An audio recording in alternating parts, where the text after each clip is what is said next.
Good morning बेटा। आज हम पाठ क्रिया पढ़ेंगे, है ना। क्रिया पाठ हम पढ़ेंगे। इसके पहले हमने कुछ विशेष गतिविधियां पढ़ी थी। ये आपके हिंदी व्याकरण का लास्ट पार्ट है। क्रिया क्रिया हमें किससे मालूम पड़ती है? क्रिया हम किसे कहते हैं? जिन शब्दों से किसी काम के करने या होने का पता चलता है उसे हम क्रिया कहते हैं। कोई भी काम है, अगर वो हो रहा है तो हमें कैसे पता चलेगा कि यहाँ क्या हो रहा है? तो जिस शब्द से हमें ये पता चलता है कि यहाँ काम हो रहा है, कौन सा काम हो रहा है, जिन शब्दों से हमें पता चलता है उन्हीं शब्दों को हम क्रिया कहते हैं। जैसे अभी अपन पढ़ रहे हैं, हमने पूछा बच्चे क्या कर रहे हैं, तो आप क्या बोलेंगे? बच्चे पढ़ रहे हैं। तो बच्चे क्या कर रहे हैं, इसका उत्तर हमें कैसे पता पड़ा? उनका काम करने का, वो कौन सा काम कर रहे हैं, ये हमें किन शब्दों से पता चला? पढ़ रहे हैं। तो पढ़ रहे हैं क्या हो जाएगी बेटा?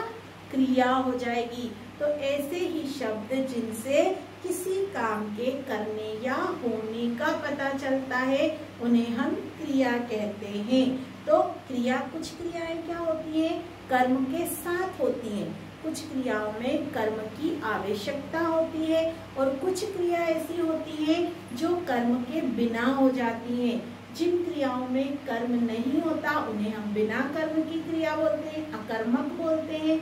और जिन क्रियाओं में कर्म की आवश्यकता होती है उन क्रियाओं को हम सकर्मक क्रिया कहते हैं। आपकी बुक में कुछ आपको उदाहरण दिए हुए हैं। क्या दिया है? यह एक पार्क का चित्र है।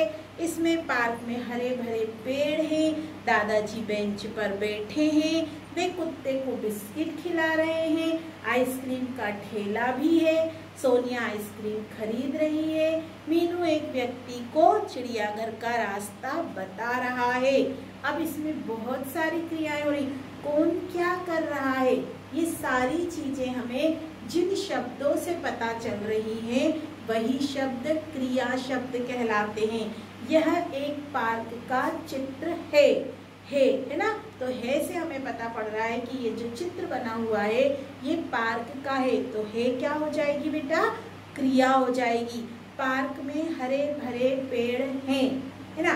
क्या है? पार्क में हरे भरे पेड़ हैं।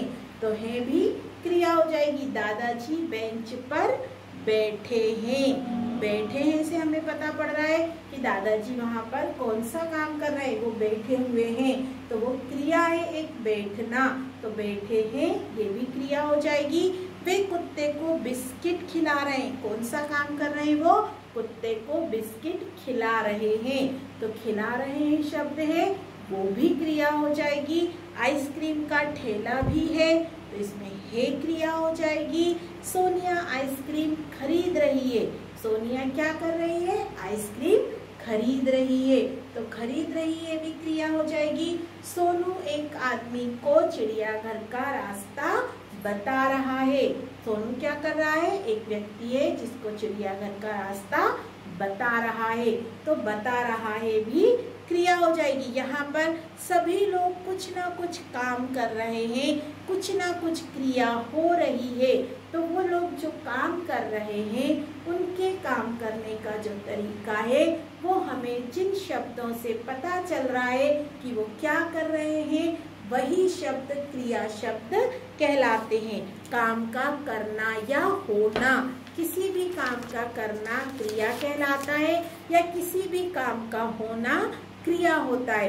अब क्या होता है बेटा? कुछ काम जो होते हैं, कुछ क्रियाएं जो होती हैं वो अपने आप हो जाती हैं, स्वतः हो जाती हैं। उन्हें करने के लिए हमें कुछ भी नहीं करना पड़ता, वो क्रियाएं अपने आप हो जाती हैं। और कुछ क्रियाएं ऐसी होती हैं जिन्हें करने के लिए हमें कर्म करना पड़ता है, हमें कुछ ना कुछ काम करना पड़ता है, तब जाके वो क्रिया पूर्ण होती है।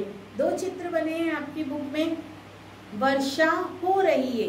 अब वर्षा हो रही है ये तो स्वयं हो रही है क्रिया है ना। अब वर्षा हो रही है ये जो क्रिया हो रही है ये अपने आप हो रही है।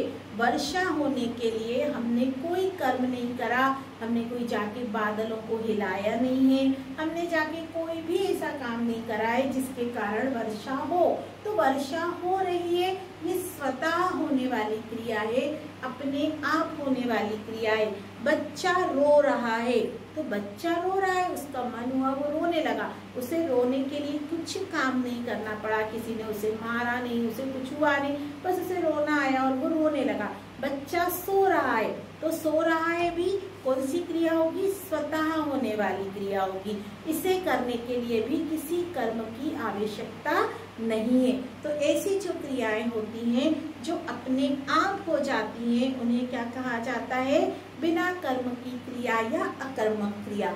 फिर कुछ क्रियाएं होती हैं जिन्हें करने के लिए हमें कर्म करना पड़ता है। जैसे दीदी सफाई कर रही है, अब इसमें जो क्रिया है वो की जा रही है ना, उसे करने के लिए दीदी ने झाड़ू उठाया है और वो झाड़ू लगा रही है, तो सफाई कर रही है, क्रिया हो रही है, लेकिन उस क्रिया को करने के लिए दीदी को कुछ काम करना पड़ रहा है। दीदी कौन सा काम कर रही है? झाड़ू लगाने का, सफाई करने का, तो वो वाली क्रिया उसे करना पड़ रही है, इसलिए वो क्या कहलाएगी? कर्म के साथ क्रिया। जिन शब्दों से किसी काम के करने या होने का पता चलता है उन्हें हम क्रिया कहते हैं। कुछ क्रियाएं कर्म के, जैसे रुचि गाना गा रही है ना, तो रुचि क्या कर रही है? गाना गा रही है। अब उसको गा रही है वो एक क्रिया है, लेकिन उसे गाने के लिए क्या करना पड़ रहा है? गाना गाना पड़ रहा है। तो गाना गा रही है क्या हो गई? उसकी क्रिया हो गई, लेकिन वो कर्म के साथ है, उसके लिए उसे कुछ करना पड़ रहा है, उसे गाना पड़ रहा है, बोलना पड़ रहा है, गाना याद करा है उसने, वो एक कर्म कर रही है, इसलिए वो वाली क्रिया क्या कहलाएगी? कर्म के साथ क्रिया। तो वो सकर्मक क्रिया हो जाएगी, है ना। फिर है कुछ अन्य क्रियाएं होती है, सुनना, लिखना, खाना, पहनना, खेलना, कूदना, ये सारी जो क्रियाएं होती हैं ये भी अलग अलग होती है। कई क्रिया कर्म के बिना आती है, कोई सी क्रियाएं कर्म के साथ आती हैं। अब आपको ये पहचान करना है कि कौन सी क्रिया में कर्म है और कौन सी क्रिया में कर्म नहीं है। तो उसके लिए हम क्या करेंगे बेटा? प्रश्न पूछेंगे, है ना। हम प्रश्न पूछेंगे, यदि हमको प्रश्न का उत्तर मिल जाता है तो वो क्रिया कर्म के साथ है। रुचि क्या कर रही है ना, हमने बोला रुचि क्या कर रही है, तो उसका उत्तर हमें क्या मिला? रुचि गाना गा रही है। तो क्या की जगह पे हमें उत्तर क्या मिला? गाना। तो वहां पर क्या हो गया? वो कर्म के साथ क्रिया हो गई, तो वो वाली क्रिया हम कहेंगे कर्म के साथ है। शिवांगी तैर रही है, शिवांगी क्या कर रही है? शिवांगी तैर रही है, तो ये भी कर्म के साथ क्रिया हो जाएगी। तो ये वाली जो चीजें होती हैं ये क्रिया होती है कर्म के साथ की क्रिया और कर्म के बिना क्रिया। रोना, हंसना, उड़ना, जाना, आना, बैठना, ये वाली जो क्रियाएं होती हैं ये हमेशा बिना कर्म के होती हैं, इनमें कोई कर्म नहीं होता। ये क्रियाएं अकर्मक कहलाती हैं। कुछ क्रियाएं कर्म के साथ होती हैं जिन्हें हम सकर्मक क्रिया कहते हैं। तो ये चीज आपको समझ में आई। क्रिया हम किसे कहते हैं? जिन शब्दों से किसी काम के करने या होने का पता चलता है उसे हम क्रिया कहते हैं। क्रिया, कुछ क्रियाएं कर्म के साथ होती हैं, कुछ क्रियाएं कर्म के बिना होती हैं। जो क्रियाएं कर्म के बिना होती हैं उन्हें हम अकर्मक क्रिया कहते हैं और जो क्रियाएं कर्म के साथ होती हैं उन्हें हम सकर्मक क्रिया कहते हैं। इस तरह से यदि हमको समझना है कि कौन सी क्रिया कर्म के साथ है तो हम उसमें प्रश्न पूछ के देखेंगे। यदि हमें अपने प्रश्न का उत्तर मिल रहा है तो वो क्रिया कर्म के साथ कहलाएगी। तो ये आज हमारा क्रिया का पाठ हुआ। Thank you.